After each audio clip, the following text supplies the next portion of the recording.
আপনাদের স্বাগত জানাই। এই মুহূর্তে চোখ রাখবো সাবরুমের দিকে। সাবরুমের ভোরাতুলির বাসিন্দা আশিস দাস ও তার স্ত্রী প্রমীলা ত্রিপুরা দীর্ঘ কয়েক বছর পরে নিজের বাড়িতে এসেছিলেন এবং বাড়িতে আসার 15 দিনের মধ্যেই তারা দুজনেই কিন্তু মৃত্যুবরণ করেছেন। তার মৃত্যুকে ঘিরে তার পরিবার শোকাহত। তার মায়ের একটাই দাবি, কি কারণে তাদের এই মৃত্যু সেই বিষয়ে তদন্ত করে সেই বিষয়ে সুষ্ঠু তদন্ত করা এবং কি তাদের দুইজন এই দম্পতির আশিস দাস ও প্রমীলা ত্রিপুরার মৃত্যুকে ঘিরে আকস্মিক এই মৃত্যুকে ঘিরে তারা যে মৃত্যুবরণ করেছেন সেইটিকে ঘিরে কিন্তু তার মা শোকাহত এবং রীতিমতো কান্নায় ভেঙে পড়েন। তিনি জানিয়েছেন যে কিছুদিন আগে কিন্তু তাদের এই দম্পতিকে কিন্তু কে বা কাহারা বেশ কয়েকবার তাদের উপর আক্রমণ চালায় এবং তিনি সেখানে থেকে সেই আক্রমণ থেকে অনেক চেষ্টার পরেও বাঁচাতে পারেননি এবং এরপরেই কিন্তু এই দম্পতি মৃত্যুবরণ করেন।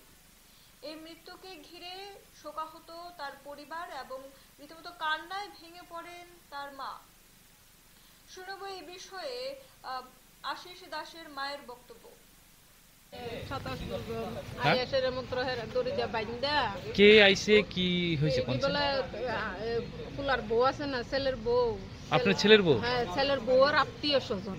আমি তারা চিনি না, এমনি বোনের জামাই তারা বলে আইছে। তারা আমি আরো দেখছি না, কোনো সময় আমরা বাড়িতে আইছে না, তো হঠাৎ করে আইছে। আমি আসলাম শুইয়া, তো আমি কেড়ে জানি আইছে, কেডা আইছে, কত মানুষ হইতো আইয়া মাত্র হেরে ফট করে গিয়া ঘরের ভিতরে দড়ি লাগাইয়া ভাইন্দা বাইর করে লাইতেছে। কারে? ছেলেরে। আপনার ছেলেরে? আমি এমনি লগে লগে উঠিয়া আমি গেছি দূরে বাইরে গিয়া কই কিতে হইছে কিল্লি গিয়ে হাতারে এইটা কথা নিবগা বলে হাতারে। আচ্ছা, তো নিবগা আমি আবার ধরে রাখছি ফুলার গেট আছে না, আমি দড়িটা খুলতাম চাইতেছি, এরা খুললে অসুবিধা আছে, কইলে খুললে অসুবিধা আছে।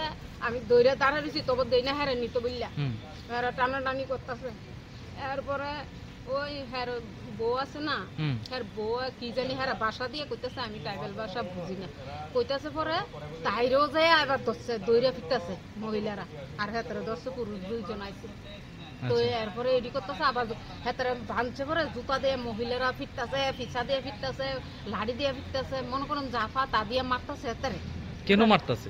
হ্যাঁ, কেন মারতেছে কেন কি বলে কেডা বলে কইছে, হ্যাঁ বলে কইছে ফোন নাম্বার দিত হের বোনের ভাইয়ের হের বউয়ের, কি লেগে দিত কইছে, কি আসবিছে আমি তো হিডি জানি না। আপনার ছেলে কইছে? কইছে ফোন নাম্বার বলে দিত কইছে। তো যে মহিলা কোন মহিলার কাছে কইছে, তারার কাছে বলে কইছে তার শ্বশুর বাড়ির মানুষের কাছে। তো হে মহিলারা হাতে ফোন করছে, দেখেন আমি কিচ্ছু কইছি নি, আপনারা বুঝেন না আমার কি লিগে মারতাছে। হে মহিলা শুনতাছি কইতেছে এরা বাসা দিয়ে ট্রাইবেল বাসা দিয়ে আমি কইছি না, আমি তারারে কিচ্ছু কতই কইছি না। এখন এরপরে কি হইছে কোনছেন? এরপরে দুজনের তো যেমনে পারে এমনে মারতাছে, মানে আপনার বউ রে আর ছেলেরে যেমনে পারে এমনে মারতাছে। আমি তারার কাছে হাত জোর কইরা অনুরোধ করে ফাও ধরতাছি, যা হইছে বিচার আছে, আইন আছে, যদি অন্যায় করে বিচার হইব, তোমরা একটু ধৈর্য ধরো, তোমার কাছে মাপ চাই, আমি ফাও ধরতাছি, আমার দিকে চাইয়াও একটু ধৈর্য ধরো। তারা মানতো না, তারা আমার বাইর তুই জানা, তারা মারবই মারবো। তখন আমি যদি বহুত আমি চেষ্টা করছি, তারপরে কি হয়েছে? যাইতো না, মারে কি মারা জানেননি, তারে মারতে মারতে তাইরে আর হেতরে এটি আর সহ্য করতে পারে না। লাস্টে দুইজন লোক আইছে ফারান, হ্যাঁ এটি আইয়া মাত্র ঘর গিয়া ঢুকছে, হ্যাঁ পিছে পিছে বুঝিনি, আবার যে 2-3 জন ঢুকে গিয়া হেতরও মারতেছে, তাইরেও মারতেছে ফুলার বউরে। যখন মারতেছে হ্যাঁ আমি কই অহন যে তুই আইয়া ঢুকছ, তোর পিছে পিছে তো হ্যাঁ আবার ঢুকছে গরম, ওখানে কিতা করবি কর, ইটা কইয়া ওই বউরে যে মারে আমি টাইম না হেবে ছুটাইতে হাতের এন্দা মারতেছে। এই জন্য আমি একলা কতক্ষণ লড়াই করছি, তারা লোক ধরে লাগছে বন্ধ করিয়া দুজনে ঘরের ভিতরে। তো তারা কইতেছে দরজা বন্ধ করলে কি হইব, আমি কই আরে এমনি যে মারতেছ মতো যাইব কাকু বুঝিনি, এ কতও করতেছি। তারা কো মরলে মরুক, আর মরলে মরুক, কি আইন নাই বিচার নাই, তোমরা এই ঘটনা আমার বাড়ির ভিতরে আমি কি করুম এই সময় কেউ নাই। জন্য একবারে দেখি যে দরজাটা লাগাইছে, তার আগে দরজা লাত্তি দিয়া শুধু আমার ছেলে আমার ডাক দিছে মা কইয়া, আরেকটা ডাক দিছে বাইক কইয়া। তখন আমি কই কিতা জানি হইছে বুঝলি। এবার পরে আমি বিষ নাই কিতা করুম আমি। তারা দৌড়াদৌড়ি করে দুজনে ইয়ান থেকে মনে ওই রাস্তা মেন রুটে দূরে গাড়ি নাই ঘোড়া নাই হেরছে মারছে আলগায় মালগায় কোনো মতো লইছে। তারা যে উড়ানো আছে দত্ত করতেছে ধরে না, কত দত্ত না আমার উড়ানোই তারা বোয়াত আমরা হাসপাতালে করছি। কি আপনার ছেলের বউ দুজনে সুইসাইড করছে নাকি? দুজনে মানে খাইছে কি মানে ডাক্তার জানে, আমি তো আর কইতে পারি না। মুখ দিয়ে লুলা চুলা পাত্তা এমন দুজন মারা গেছে। দুজন মারা গেছে। কি নাম আপনার ছেলের আশিক দা আর ছেলের বোর? কুমিল্লা ত্রিপুরা আপনার বাড়ি কোন জায়গায়? কলাজরা স্কুল হাই স্কুলের কাছে। ছেলের বোর বাড়ি? বাবার বাড়ি হাওয়াই বাড়ি। এখন কি চাইতেছেন আপনি? আমি এমন কইরা মনে করেন দেশে দিকে আমিও তো বাড়িতে থাকলে আমারও কোন সময় তারা এমন করে। আমি তো বই পাইতাছি ছেলে লই আরেকটা ছেলে আছে। আমি এইভাবে যদি আমি প্রশাসনের কাছে আমি বিচার চাই, এটা যত নিজ বিচার করে। এমন ঘটনা আজকে আমার কাছে কালকে আরেকজন করতে পারে তারা এমন আইন বিচার তো আছে দুনিয়ার। অন্যায় করলে হ্যাঁ বিচার হোক। আমি তোমরা আতবাও দতাছি বিচার করুম, হ্যাঁ আমি বিচার করুম, তোমরা আমার দিকে চাপ বাড়িতে আমি বাইক করুম ইয়ালই যত না থাকে যাও অপরাধ করলে। তবু তোমরা মানতাছো না, আর কি করতাম তারা। আমি কয়জনে মিলে মেরেছে? কয়জনে?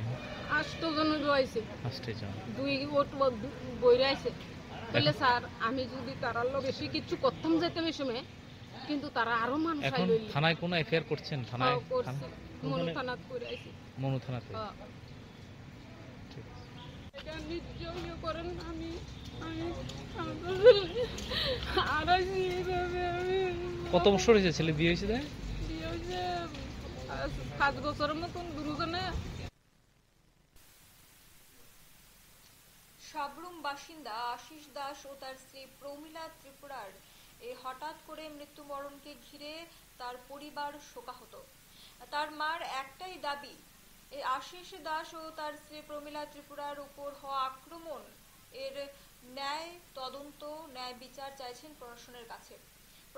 প্রশাসন যেন এই বিষয়টি সুষ্ঠুভাবে তদন্ত করে এবং এই বিষয়ে তিনি জানিয়েছেন মনু থানায় এই বিষয়ে কিন্তু তিনি এফআইআর করেছেন। প্রশাসনের কাছে সুষ্ঠু দাবি চেয়ে তিনি ভয়ে আতঙ্কিত হয়ে রয়েছেন এবং সেই বিষয়টি তিনি স্পষ্টভাবে জানিয়েছেন। এই যে দীর্ঘ সময় ধরে কিন্তু তার উপর তার ছেলে ও ছেলে বউয়ের উপর এই যে দীর্ঘ সময় ধরে অত্যাচার এবং আক্রমণ করা হয়েছিল, সেই বিষয়কে ঘিরে কিন্তু তিনি নিজেও রীতিমতো আতঙ্কিত হয়ে রয়েছেন এবং তিনি জানিয়েছেন যে এরকম যদি প্রতিনিয়ত হতে থাকে, কখনো অন্য কারোর সাথেও হতে পারে, সেই বিষয়কে ঘিরে কিন্তু তিনি এই বিষয়ের স্পষ্ট ধারণা, স্পষ্ট বিচার এবং ন্যায় বিচার কিন্তু প্রশাসনের কাছে তিনি চেয়েছেন। ফিরছি একটা ছোট্ট বিরতির পর, ততক্ষণ পর্যন্ত সঙ্গে থাকুন।